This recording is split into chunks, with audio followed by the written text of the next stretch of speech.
Hey, this is Shane Greer, co-owner and co-publisher of Campaigns and Elections, back for another video interview, this time with Josh Justice, CEO of Peerly, who are sponsoring this video. And it's the perfect time to talk about this P2P text. We knew it was going to be a huge part of this cycle, but clearly in light of COVID, it's all the more important, Josh. I want to touch on the obvious topic right now, which is the recent FCC ruling and the broader kind of compliance questions that have come out of the shutdown, for example, of the Trump P2P program over the 4th of July weekend. Can you speak to the regulatory environment for us? Yeah, absolutely. First, thanks for having us on. Yeah, we've seen a lot of things unfold certainly over the last few weeks. Of course, we had the FCC ruling, which was a landmark ruling for peer-to-peer technology, essentially exempting it from TCPA regulations.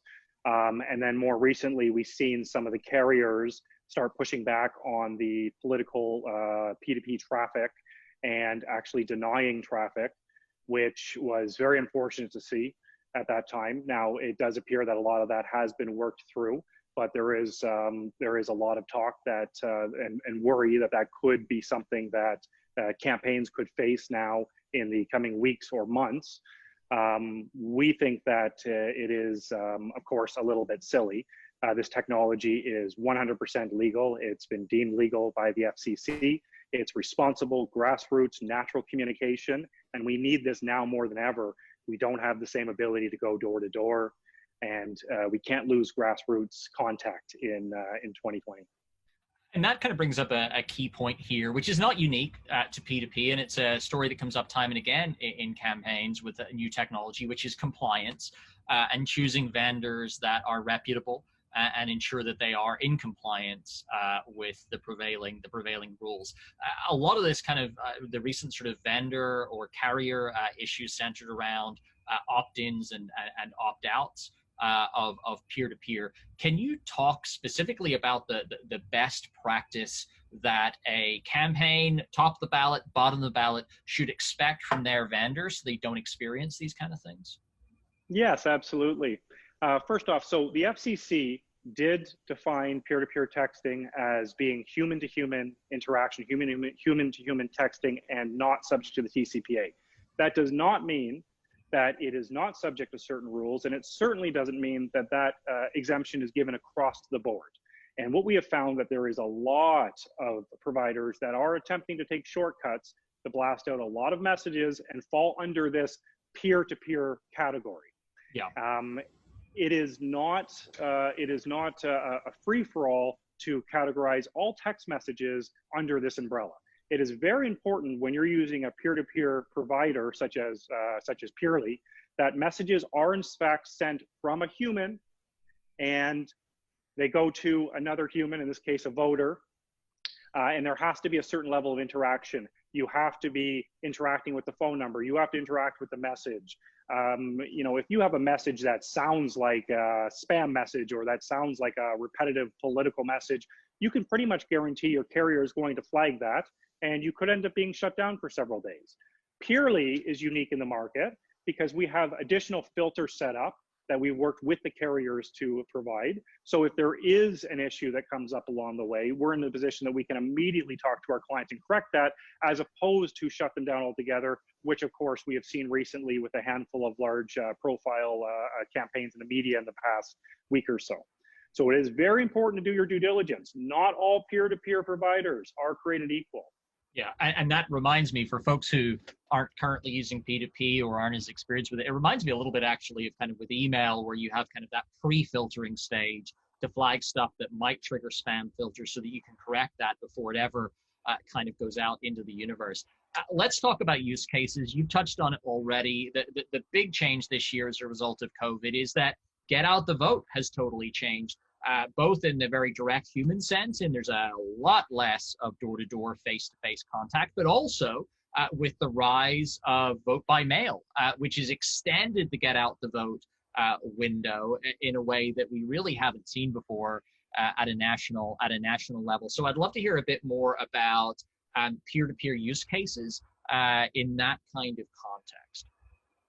So the 2020 cycle has been hit with a trifecta. at this point in time.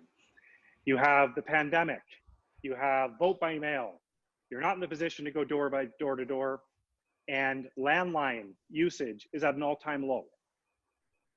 So a campaign is limited at this point in time to social media, television, and traditional grassroots campaigning that we all grew up with is fading away very, very fast. Peer-to-peer texting has opened up an opportunity to bring back that natural person-to-person communication that people have gotten accustomed to. What we're finding right now is that a lot of the times, the message from the campaign through Peerly, through our peer-to-peer texting software, might be one of the only touch points they get directly from a campaign. 10 years ago, 20 years ago, this would have been unheard of when campaigns were centered around grassroots communication.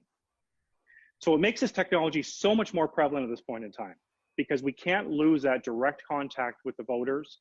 Campaigns and voters need to talk. And it might not be over the telephone now, it's going to be done over text.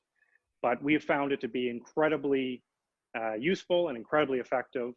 And we think this technology is here to stay, as long as everybody uses it correctly. And I think that it's the right technology at the right time. And speaking of the technology, I mean, anytime we see this over the years where there is a newer technology that enters the arena and it becomes big in the campaign space, for a lot of campaigns, particularly those down ballot, there's the question of cost to access that technology, to use that platform. Talk about Peerly in that context. Like, how relevant is this up and down the ballot? You're a smaller campaign. How accessible is this from a price point of view, and how do you keep those kind of costs down for campaigns? It's incredibly important, and that's one of the reasons why Peerly is in the space right now. Peerly and our associate companies have been around for a decade, primarily working in high volume IVR.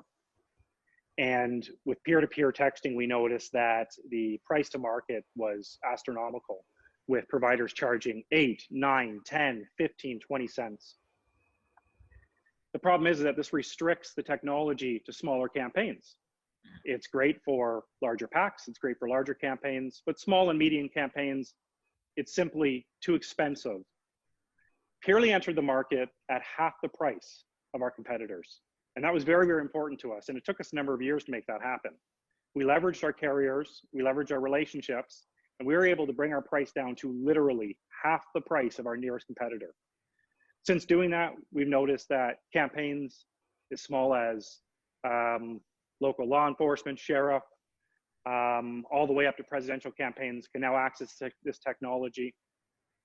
But when they're accessing it, they can contact literally twice the amount of voters for the same dollar than when using other providers. So that's been very, very important to us. And it was a great question.